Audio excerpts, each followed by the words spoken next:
Imagine a world where the whole concept of garbage is just completely obsolete, right? A system where the end of one product's life is literally just the beginning of another's. Today, we're unpacking a massive economic model that promises exactly that, a world where absolutely nothing goes to waste. We're going to see how this idea is fundamentally transforming the modern industrial landscape, especially in the recycling industry. Seriously, ask yourself this. What if we never had to throw anything away, ever again? Every time we toss something in the trash, we're basically participating in a system that assumes our planet's resources are infinite. But the recycling industry, it operates on a completely different set of rules. To understand how these companies are turning everyday scrap into highly profitable businesses, we really need to understand the foundational theory that's driving it all.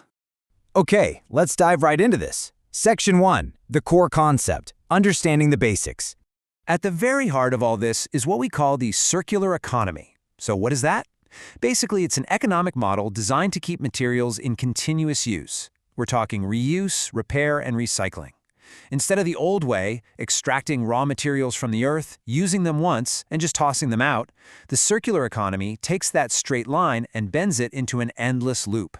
And for the major players in the recycling industry, listen, this isn't just some environmental buzzword. This is literally their entire business model.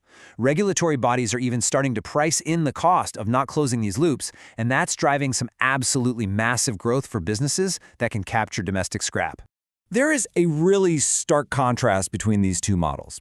The traditional, old-school linear economy basically operates on a super wasteful take, make, and dispose mindset. We take from the earth, make a product, and eventually it ends up in a landfill. The circular economy completely flips that script. It changes it to reuse, repair, and recycle. It is the exact opposite of that linear model, and it fundamentally changes how we value products at the end of their life. To really visualize this, think of it kind of like a kid's toy box. In a linear world, when a toy block breaks, it gets thrown away, and eventually the box is just empty. But in a circular economy, imagine that toy box literally never running out of blocks, because every single time an old toy breaks, it gets melted down and turned into a brand new block. Nothing gets thrown away forever. That exact philosophy is the driving force behind modern integrated recycling. Which brings us to Section 2, the real-world example, turning scrap to a listed business. To really grasp the economics here, we have to look at the difference between primary, or virgin metal, and secondary metal. Primary metal is newly mined and smelted straight from raw ore. You can think of it like squeezing juice from a brand new orange. Secondary metal, on the other hand, is recovered from scrap. That's a lot like carefully saving the juice from an orange you already squeezed yesterday. You get the exact same juice, but, and this is key, absolutely no new oranges needed. So the crucial point here is the massive industrial advantage this creates. Producing secondary metal needs significantly less energy, and it requires way less capital than primary, ore-based smelting.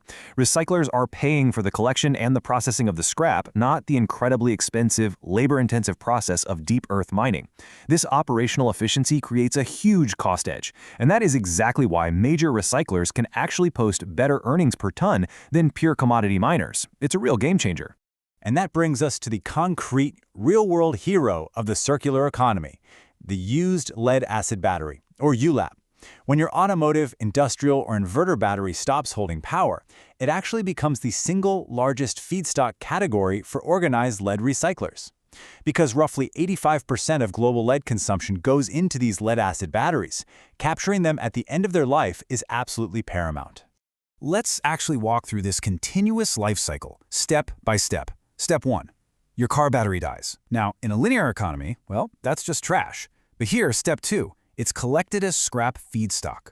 Moving to Step 3, it is smelted down at super high temperatures to recover all that lead. And finally, Step 4, that refined lead is sold right back to battery manufacturers to become a brand new battery. The loop is closed perfectly. The juice from yesterday's orange is served again today.